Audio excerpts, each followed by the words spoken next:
Sa unang pagkakataon ay nagsalita na si Matet de Leon at klinaro niya ang laging sinasabi ng lahat na naghirap ang namayapang ina niya ang si Miss Nora ang Nor.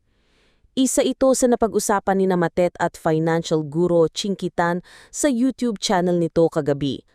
Sabi ni Matet, alam mo, i-ano natin, klaro natin sa mga tao, total, nandito naman na tayo.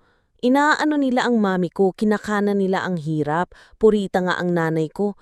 Alam niyo kung bakit? Ang mami ko kasi parang paid before or pay after pagdating sa taping. Sir, mami ko, papapilahin na niya yung mga tao, yung sweldo niya sa bag, ibibigay niya sa staff.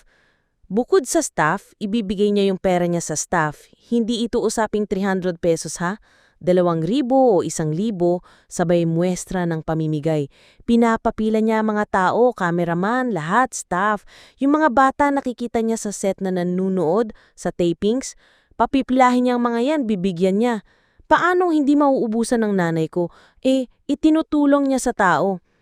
Ang thinking ng nanay ko, okay lang ako nung wala, pero sila, sabay muestra, ituturo, mga nakapila. Meron. Tanong ni Chinky, pero hindi lumalabas yun, hindi alam ng tao. Ayan, alam nyo na sa interview.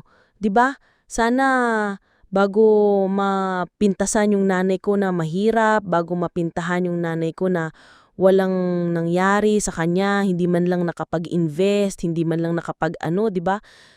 Tao muna, kaibigan muna, tutulungan bago siya, esplika ni Matet. Balik tanong ni Chinky, paano yung mga bahay New Manila, mga properties, ang lalaki ng mga value niyan?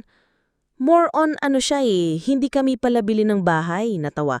More on upa si mami. Kasi may something siya na, hindi ko na maayos ang bahay, nanawa na ako sa itsura ng sala. Hanap ka na ng bago, sabi ni Nora. May mga panahong hindi pa namin na-unpack yung mga figurines niya. Mga gamit ni mami, lilipat kami. May ganun mabilis siyang manawa. Yung vibe ng bahay niya, yung kwarto niya, lahat ng inupahan. Pag hindi na niya trip, lilipat na kami. Pagtatapat ng actress. Nagulat si Chinky sa mga nalaman at nanghihinayang siya sa pangyayari. In other words, wala ring nagturo sa kanya tungkol sa pera. Tanong ng content creator. Siguro, sir, ito lang ding ipaalam. My mom, she was so generous to the point na wala nang natitira. And kami namang mga anak, hindi kami para pagsabihan siya na baka naman pwedeng ganito ang gawin natin. Balik alaala ni Matet sa ina. Nagplana naman daw magnegosyo ang ating national artist at sa katunayan ay humingi siya ng advice kay Matet at sa asawa nitong si Mickey Estrada. Bata rin ako noon, hindi ko rin alam kung ano ang sasabihin ko sa nanay ko. Meron siyang interest to do business, so we said, sila ni Mickey, Ma, baka hindi ka mag-buy and sell. Kasi kung kami mag-asawa, gusto namin yun wala namang kaming pang-buy and sell puhunan.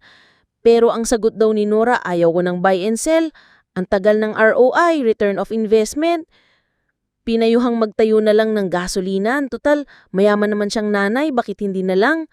Sabi pa ni Matit, actually, nag-a-advise kami sa kanya pag humihingi siya ng advice.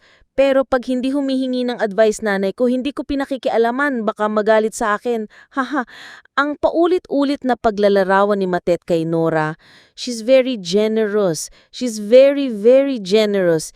Hindi na siya nakaipon. Abangan ng part 2 tungkol sa naranasan niyang pambubuli noong nag-live selling siya noong nakaraang buwan.